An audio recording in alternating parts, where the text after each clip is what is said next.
नमस्कार भाई सभी को। कैसे आप सब लोग? उम्मीद है कि सब लोग अच्छे होंगे, स्वस्थ होंगे और अपने आगे की तैयारी अच्छे तरीके से कर रहे होंगे। एसएससी एमटीएस नई भर्ती आ चुकी है। 12,340 नंबर ऑफ पोस्ट हैं आपकी, ठीक है। 12,340। एज रहने वाली आपकी 18 से 27 साल। योग्यता 10वीं पास है। ऑनलाइन अप्लाई डेट है। पूरी जानकारी से की वीडियो के अंदर आपको मिलेगी।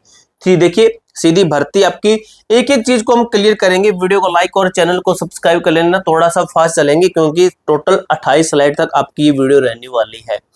आपका जो भी दिमाग के अंदर डाउट है उस एक एक डाउट को हम क्लियर कर लेंगे, ठीक है। वीडियो को लास्ट तक देखिएगा, बस ये एक मेरी शर्त रहेगी। एसएससी एमटीएस की बात कर रहे हैं, एसएससी और एटीएस की बात कर रहा है। ये एसएससी एमटीएस लिखा हुआ है, ठीक है। एसएससी एमटीएस हवलदार की पोस्ट है। एमटीएस एंड हवलदार की पोस्ट है। संपूर्ण ब्लूप्रिंट 12,340 रिक्तियां। योग्यता वेतन और परीक्षा कास्टिक पैटर्न। पद ये है। टारगेट 2026। स्तर रहेगा 10वीं पास। आप 10वीं पास है तो आप हवलदार के लिए अप्लाइड है, आप एमटीएस के लिए अप्लाई है। एक बार अप्लाई करना पड़ेगा, दोनों पोस्ट के लिए अप्लाई हो जाएगा आपका, ठीक है। अब देखिए मेरे भाई मेरे दोस्त, 2026 ऐतिहासिक अवसर की मैं बात करूं, 12,340 की मैं बात करूं पदों पर महाभर्ती होने वाली है। 2022-2025 की तुलना में 2026 में बम्पर रिक्तियां हैं। ये पिछले कई वर्षों में सबसे ज्यादा बड़ा अवसर मैं कह सकता हूं। तो 2019 के अंदर आपकी 7,099 पोस्टें आई थी। 2021 के अंदर 1,709 पोस्टें आई थी। 2022 के अंदर 1,773 पोस्टें आई थी। इस टाइम पे मैंने एग्जाम भी दिया था, ठीक है। उसके बाद में बात करें 2023 के अंदर 11,788 पोस्टें आई थी, ठीक है। देखिए अब आपका किस्मत भी साथ दे रही है।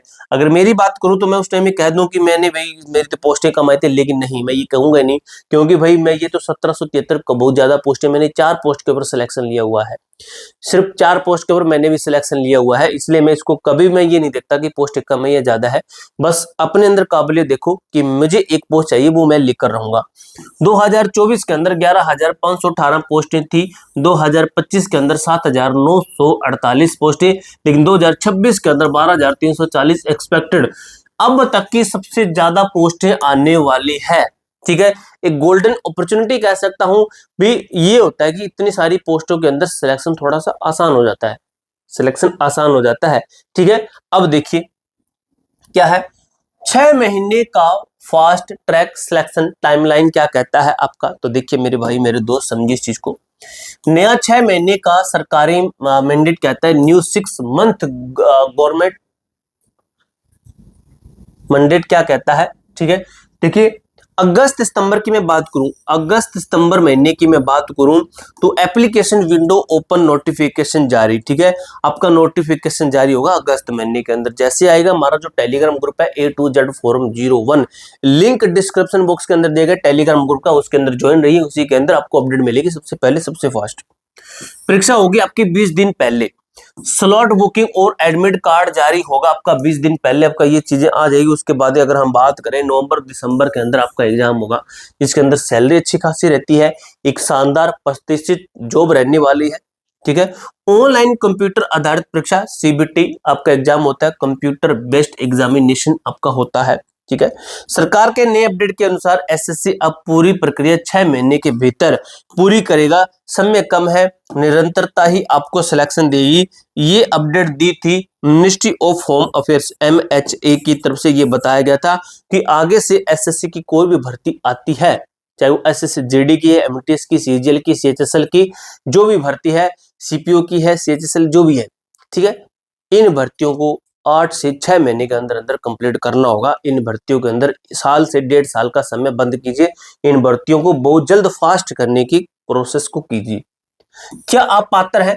अगर बात करें कि कौन कौन एलिजिबल है, कौन कौन इसके अंदर फॉर्म भर सकता है, तो क्वालिफिकेशन की अगर मैं बात करूं तो केवल 10वीं पास अगर आप हैं, या 12वीं पास या ग्रेजुएशन है तो ठीक है, नहीं है तो 10वीं पास, केवल 10वीं पास है ना, चाहिए 33% से पास है तो चल जाएगा। आप भारत के होने चाहिए, भारत के किसी भी राज्य के किसी भी कोने से तो अप्लाई कर सकते हैं। आयु की गणना जो आपकी की जाएगी, न्यूनतम आयु आपकी कम से कम 18 वर्ष होनी चाहिए और अधिकतम आयु पद और श्रेणी पर निर्भर करती है। पद की एमटीएस की अलग है, हवलदार की अलग है, general OBC SC ST EWS इनकी भी अलग है, ठीक है। वो कैसे, उसकी और बात करेंगे। देखिए अपनी आयु सीमा पहचानिए, अपनी आयु सीमा पहचानिए भी। आपका आपकी पोस्ट है, पोस्ट के अनुसार आपको कौन सी कितनी एज आपकी होनी चाहिए। वेट कीजिए भाई, यानी इसके अंदर आपकी कैटेगरी भी दी गई है और पोस्ट भी दी गई है। अगर आप यूआर कैटेगरी से हैं, अगर आप यूआर कैटेगरी से हैं और आप पोस्ट किसके लिए अप्लाई कर रहे हैं, एमटीएस के लिए अगर आप अप्लाई कर रहे हैं एमटीएस के लिए, तो आपकी एज होनी चाहिए 18 से 25 वर्ष। अगर आप यूआर कैटेगरी से हैं तो यूआर कैटेगरी से हवलदार की पोस्ट के लिए 18 से 27 वर्ष होनी चाहिए। ओबीसी, ओबीसी के अंदर एमटीएस के अंदर 18 से 28, हवलदार के अंदर 18 से 30 वर्ष। एससी एसटी 5 वर्ष की छूट है, एससी एसटी एमटीएस के अंदर 18 से 30 वर्ष, एससी एसटी 18 से 32 वर्ष। पीडब्ल्यूडी के अंदर 10 वर्ष की छूट दी है पीडब्ल्यूडी के लिए, एमटीएस के अंदर 18 से 35 वर्ष और यहाँ पर 18 से 37 वर्ष दी गई है। मेरे ख्याल से यहाँ पर जो हैंडीकैप्ड कैंडिडेट है यहाँ पर लागू नहीं होती हैं, ठीक है। कुछ विशेष एमटीएस पदों के लिए जनरल आयु भी 18 से 27 वर्ष होती है। अब देखिए भाई, शानदार वेतन और सरकारी भत्ते, ठीक है, वो डिपेंड करता है कि आप किस सिटी के अंदर रहते हैं, एक्स के अंदर आती है, वाई के अंदर आती है या फिर एक्स वाई जेड के अंदर आती है। तो देखिए भाई, देखिए जो आपकी सैलरी है 24 से 30 हजार आपको सैलरी प्रति महीने की सैलरी दी जाती है, जिसके अंदर आपका डीए वगैरह, टीए, डीए, एचआरए, मूल वेतन आपका 18,000 के अंदर जुड़कर आपकी इतनी सैलरी रहती है, ऑफिशियली सैलरी इतनी रहती है। अगर मैं बात करूं, जैसे अगर आपको जो एक्स के अंदर आता है, जैसे दिल्ली उच्चतम भत्ते हाईएस्ट, जैसे दिल्ली के अंदर आपकी जॉब लगी तो सबसे ज्यादा भत्ते मिलेंगे। वाई के अंदर जैसे इलाहाबाद, मेरठ, तो इससे कम मिलेंगे। अगर जेड है जैसे जौनपुर और अन्य छोटे शहर होते हैं तो उनके अंदर इससे भी कम मिलेंगे, ठीक है। इस तरीके से आपका ये है। उसके बाद में बात करें करियर ग्रोथ, एमटीएस से आगे का सफर। अगर आपने पोस्ट ले ली एमटीएस की तो आप स्टार्टिंग अंदर क्या है, मल्टीटास्किंग स्टाफ है या फिर हवलदार है। उसके बाद में आप एलडीसी बन जाओगे, लोअर डिवीजन क्लर्क बन जाओगे। 3 से 5 वर्ष के बाद में एलडीसी बन जाओगे। अगर आप 7 से 10 वर्ष रह जाते हैं तो यूडीसी बन जाओ, अपर डिवीजन क्लर्क बन जाओगे। यानी कि अगर मैं बात करूं तो 10 वर्ष के अंदर अंदर, 10 से 12 वर्ष के अंदर अंदर आप क्या बन जाओगे, यूडीसी बन जाओ, अपर डिवीजन क्लर्क बन जाओगे, बड़ी पोस्ट पर बैठ जाओगे। और काम यहाँ पर भी नहीं है, यहाँ पर भी इतना काम नहीं है। यहाँ पर बैठने के बाद तो क्या ही काम होगा भाई आपके पास में, देखिए, ठीक है। Job security, NPS pension, medical सुविधाएं, हर एक तरीके की आपको सुविधाएं यहाँ पर दी जाती है। अब देखिए परीक्षा का प्रारूप, आपका एग्जाम कैसे होगा, ठीक है। परीक्षा का प्रारूप की बात करूं तो 90 मिनट का निर्बाध समय दिया जाता है, ठीक है।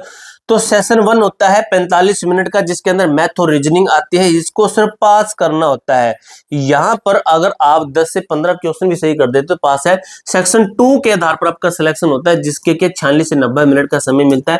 जनरल अवेयरनेस और इंग्लिश का पेपर रहता है। इसके अंदर आपकी आती है जीके आती है, इसके अंदर आपकी इंग्लिश आती है, जीके एंड इंग्लिश इसके अंदर आपकी आती है। तो बात करें, दोनों पेंशन एक ही बैठक में होंगे, मानसिक स्टेमिना और बेहद महत्वपूर्ण दोनों सेशन, दोनों पेपर एक ही दिन आपके होते हैं, ठीक है। इसके अंदर बताया गया है। सेशन 1 सिर्फ क्वालिफाइंग है आपका, इसके अंदर सिर्फ 20% 60 अंक के आएंगे मैथ के, रीजनिंग के 20% 60 अंक के, 120 अंक का पेपर होगा। शून्य नेगेटिव मार्किंग, इसके अंदर कोई किसी प्रकार नेगेटिव नहीं, इसको तुक्के मार कर आप पास करें, सिर्फ पास करना होता है। मेन होता है ये वाला पेपर, इसके अंदर आपकी कट ऑफ बनती है। जीके के 25% 75 अंक के, अंग्रेजी के 25% 75 अंक की यहाँ पर आपकी कट ऑफ बनती है। यहाँ पर नेगेटिव मार्किंग पर आपको प्रत्येक गलत उत्तर पर -1, ठीक है, आपकी नेगेटिव मार्किंग इसके अंदर रहती है। फाइनल मेरिट लिस्ट और कट ऑफ पूरी तरह से केवल इसी सेशन पर डिपेंडेंट रहती है, 150 अंकों में से। द एग्जाम ट्रैप, आपको अपने फोकस क्या करना है, फोकस सेशन 1 मैथ रीजनिंग इसका नॉर्मल है, इसको ज्यादा नहीं देखिए। सेशन 2 प्राकृतिक सेक्शन सिलेक्शन तय करेगा। मेरिट जो है रिस्क क्या है, 1 की कड़ी नेगेटिव मार्किंग है, रणनीतिक गहन अध्ययन और 100% एक्यूरेसी यहाँ पर अनिवार्य है। इस तरीके से मैंने आपको अच्छे तरीके से बता दिया है, ये इसको रीड आउट कर लीजिएगा, आपके काम की चीजें ही हैं। वीडियो को यूज करके इसको पढ़िए, आपको समझ में आ जाएगा। कोई डाउट कोई क्वेरी हो कमेंट बॉक्स में पूछ सकते हो। मिलते हैं नेक्स्ट वीडियो के अंदर, तब तक के लिए जय हिंद, जय भारत।